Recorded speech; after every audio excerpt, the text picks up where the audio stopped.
श्री गुरु तेग बहादुर साहिब के 350वें शहीदी दिवस को समर्पित पंजाब सरकार की श्रद्धा और सत्कार से भरपूर पहल। पंजाब के 23 जिलों में गुरु साहिब के जीवन और बलिदान को दर्शाते light and sound show Srinagar, Gurdaspur, Faridkot और तख्त श्री दमदमा साहिब, तलवंडी साबो से अनंतपुर साहिब तक 4 महान नगर कीर्तन तथा 23, 24 और 25 नवंबर को अनंतपुर साहिब में होने वाले भव्य समागमों में मुख्यमंत्री सरदार भगवंत सिंह जी मान की ओर से सभी को नतमस्तक होने का हार्दिक अनुरोध। आइए अपनी अटूट श्रद्धा और सत्कार के साथ इन समागमों का हिस्सा बने।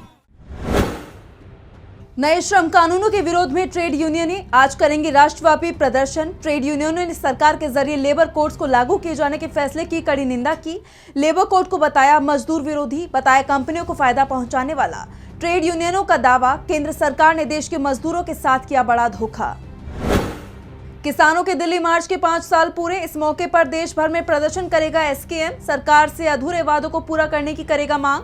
संयुक्त किसान मोर्चा ने की सरकार की आलोचना। धरना प्रदर्शन के दौरान किए गए प्रमुख वादों को लागू करने में विफल रहने की कही बात। आज देश भर के जिला और राज्य केंद्रों पर बड़े पैमाने पर होंगे विरोध प्रदर्शन। दिल्ली के जंतर मंतर और नोएडा में भी होंगे प्रदर्शन। बिहार में भाकपा माले का बड़ा आंदोलन। नए श्रम कानूनों के खिलाफ आंदोलन करेगा भाकपा माले महासचिव दीपांकर भट्टाचार्य ने बिहार की नई सरकार पर लगाए गंभीर आरोप। दीपांकर भट्टाचार्य ने कहा, खतरनाक दौर में प्रवेश कर चुका है बिहार, राजनीति की दिशा चिंताजनक। दीपांकर भट्टाचार्य का आरोप, अब बिहार में बढ़ेगा बुलडोजर का इस्तेमाल, जो कानून के शासन की जगह राजनीतिक एजेंडे को करेगा पुष्ट। आज से 2 दिन के छत्तीसगढ़ दौरे पर रहेंगे कांग्रेस नेता सचिन पायलट। संविधान बचाओ दिवस से जुड़े प्रमुख कार्यक्रमों में होंगे शामिल।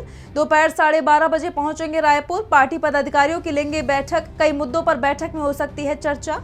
पार्टी के कई बड़े नेता बैठक में रह सकते हैं मौजूद। बैठक की तैयारियों में जुटे कार्यकर्ता। आज भी जारी रहेगी गुजरात में कांग्रेस की जन आक्रोश यात्रा। 21 नवंबर को धीमा से हुई थी इसकी शुरुआत। 2 महीने तक चलने वाले इस यात्रा का गांधीनगर में होगा समापन। गुजरात विधानसभा चुनाव से पहले जनता से सीधा संवाद स्थापित करने में ये यात्रा होगी कारगर। इस यात्रा में महंगाई, बेरोजगारी, शिक्षा, स्वास्थ्य, किसान, आदिवासी और वोट चोरी जैसे मुद्दों को किया जा रहा है शामिल। आज बिहार में कांग्रेस आयोजित करेगी संविधान बचाओ कार्यक्रम। लोकतंत्र और संवैधानिक मूल्यों की रक्षा करना है इस कार्यक्रम का मुख्य मकसद।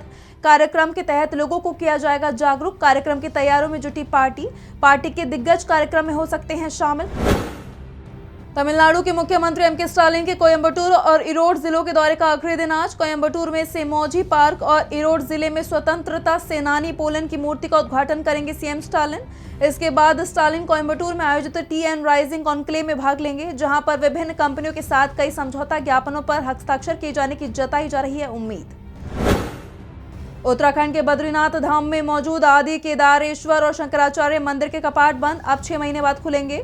आज मंदिर में आदि गुरु शंकराचार्य की आसन के साथ ही कुबेर, उद्धव और रावल जी की मूर्तियों को किया जाएगा स्थानांतरित। पांडुकेश्वर और जोशी मठ में स्थित श्री नृसिंह मंदिर में शीतकालीन निवास स्थान पर रखी जाएगी मूर्तियां। अब अगले साल यानी 2026 में अप्रैल मई के महीने में खुलेंगे कपाट।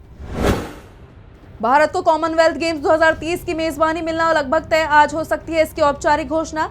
ग्लासगो में बुलाई गई कॉमनवेल्थ सपोर्ट जनरल असेंबली में भारत की तरफ से खेलों के विजन की दी जाएगी प्रस्तुति, जिसके बाद सदस्य देश करेंगे फैसला। भारत ने इससे पहले 2010 में दिल्ली में की थी कॉमनवेल्थ गेम्स की मेजबानी। इस बार अहमदाबाद में किया जाएगा आयोजन। तेजी से बदल रहा मौसम का मिजाज। आईएमडी के मुताबिक आज दिल्ली से एमपी, हरियाणा और राजस्थान तक कोहरा के साथ शीतलहर का हो सकता है डबल अटैक। पहाड़ों में बर्फबारी से कनकनी बढ़ने की आशंका।